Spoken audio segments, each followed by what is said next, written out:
So hello dear student, কেমন আছো? I hope প্রত্যেকে ভীষণ ভালো আছো। স্ক্রিনের ওপর লাভ ক্ষতি চ্যাপ্টারের একটা অঙ্ক দেখা যাচ্ছে, কোশ্চেন দেখা যাচ্ছে, তাই না?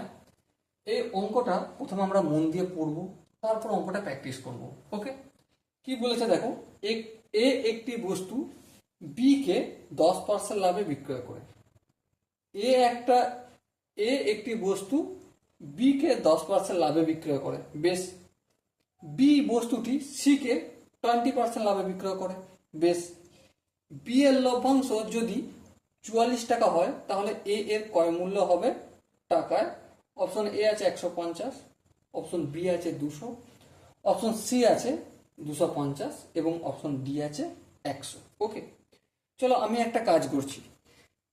এ যখন এই জিনিসটা কিনেছিল বা তৈরি করেছিল, যাই করুক না কেন, তখন এর দাম ছিল এক্স টাকা। কত টাকা ছিল? এক্স টাকা। এবারে এ যখন এটা বি কে বিক্রি করছে, কাকে?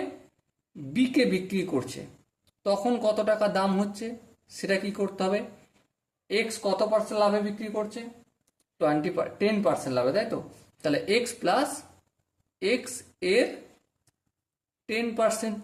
সো ক্যালকুলেশন করলে কি পাবো? X plus x into 10/100। হ্যাঁ, সো এটা যদি ভগ্নাংশের যোগ করি কি পাবো? 110x/100। তাহলে বি যখন এটাকে ক্রয় করলো তখন কত দাম হয়ে গেল? 110x/100। হ্যাঁ, ঠিক। আবার বি কি করছে? আগে এটাকে বিক্রি করছে কত পার্সেন্ট প্রফিট রেখে? 20% প্রফিট রেখে। কত পার্সেন্ট? 20% প্রফিট রাখছে, রেখে বিক্রি করছে কাকে? C K. তাহলে সি এর কাছে কত দাম হবে সেইটা একটু চেক করে নিই আমরা। হ্যাঁ, চেক করি। দেখো এখানে বি এর ক্রয় মূল্য ছিল কত?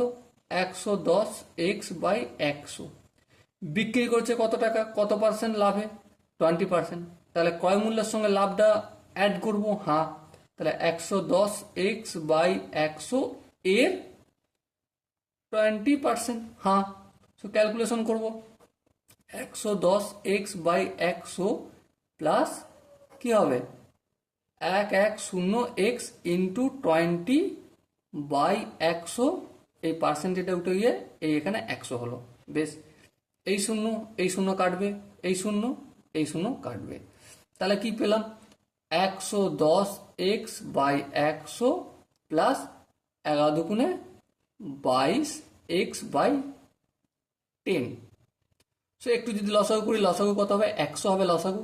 100কে 100 দিয়ে ভাগ করলে অবভিয়াসলি 1 হবে। 1কে 110 দিয়ে গুণ করলে 110x প্লাস 100কে 10 দিয়ে যদি ভাগ করি আলটিমেট পাবো 10। 10কে যদি 22x দিয়ে গুণ করি 220x।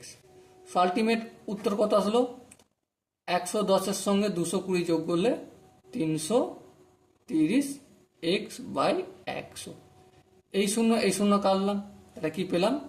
33x/10। তাহলে 33x/10 এই টাকায় সি ক্রয় করলো। এবারে গল্পটা কি বলেছে? গল্পটা বি এর লভ্যাংশ যদি 44 টাকা হয়, বি এর লভ্যাংশ যদি কত টাকা? 44 টাকা হয়, তাহলে এ এর ক্রয় মূল্য কত হবে? দেখো, আলটিমেট এ এর ক্রয় মূল্য মানে এখানে এক্স এর ভ্যালুটা কত সেটা আমাকে জানতে চাই, তাই না?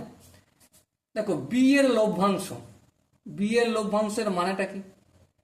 বি এর লভ্যাংশের মানে এতক্ষণ তো হয়েই গিয়েছিল, অঙ্ক হয়ে যায়নি? দেখো একটু ভেবে, এত কিছু করার দরকারই থাকে না। বি এর লভ্যাংশ হচ্ছে 20%। তাহলে দেখো এই জায়গাটা থেকে আমি তো আনসারটা করেই ফেলতে পারতাম, ঠিক কি না? হ্যাঁ, 110x/100 এর 20% ইকুয়াল টু কত লিখে দিলেই হতো? দেখো কোশ্চেনে বলেছে 44 টাকা, এটা ইকুয়াল টু 44 লিখে দিলেই হয়ে যেত, তাই না? হ্যাঁ, তাহলে সেম এই জায়গাটা আমি করে দিই, তাহলে এত ফালতু খাটার লাভ প্রয়োজনই ছিল না। তাহলে এখানটার মানে 110x/100 ইন্টু 20/100 ইকুয়াল টু 44। এটাই তো নাকি? হ্যাঁ, 20% এই ক্রয় মূল্যের ওপর 20% বিক্রি করছে, 20% প্রফিটে বিক্রি করছে। তার মানে প্রফিটটাই কতটা, 44 টাকা এখানে বলে দিয়েছে। সো এটাই করে দিই। সো এবারে দেখো এক্সট্রা রাখলাম, বাকি সবগুলোকে সমানের অপোজিট দিকে পাঠিয়ে দেবো। এখানে 100 গুণ হবে এই 100টা, এই 100টা অপোজিট দিকে গেলে 100 গুণ হবে, আর এখানে 20টা অপোজিট দিকে আসলে ভাগ হবে, আর এই 110টা অপোজিট দিকে আসলে ভাগ হবে। এই শূন্য এই শূন্য কাটলো, এই শূন্য এই শূন্য কাটলো, 11 এককে 11, 4 11 44, 2 এককে 2, 2 দুগুণে 4, 2কে 100 দিয়ে গুণ করলে 200। সো এক্স কত বের করলাম আমি, 200 বের হলো। সো আলটিমেট কোশ্চেনে কি জানতে চেয়েছে, এ এর ক্রয় মূল্য কত হবে। সো এ এর ক্রয় মূল্য আমি কি ধরেছিলাম, এক্স ধরে নিয়েছিলাম। সো আলটিমেট অপশন আনসারটা হবে 200। আর এখানের মধ্যে দেখো অপশন বি এর উত্তরটা ঠিক হবে। ওকে, ফালতু আমার এতটা খাটার প্রয়োজনই ছিল কি, কিচ্ছু প্রয়োজন ছিল না। ওকে, আই হোপ অঙ্কের প্রতিটা স্টেপ বোঝা গেছে। যদি কোনো জায়গায় কোনো ডাউট থাকে, কনফিউশন থাকে, তার জন্য কমেন্ট বক্সটা খোলা রইল। ওকে, চলো দেখা হচ্ছে পরবর্তী একটা সুন্দর সেশনে। ততক্ষণ পর্যন্ত ভালো থেকো, সুস্থ থেকো এবং জয় হিন্দ।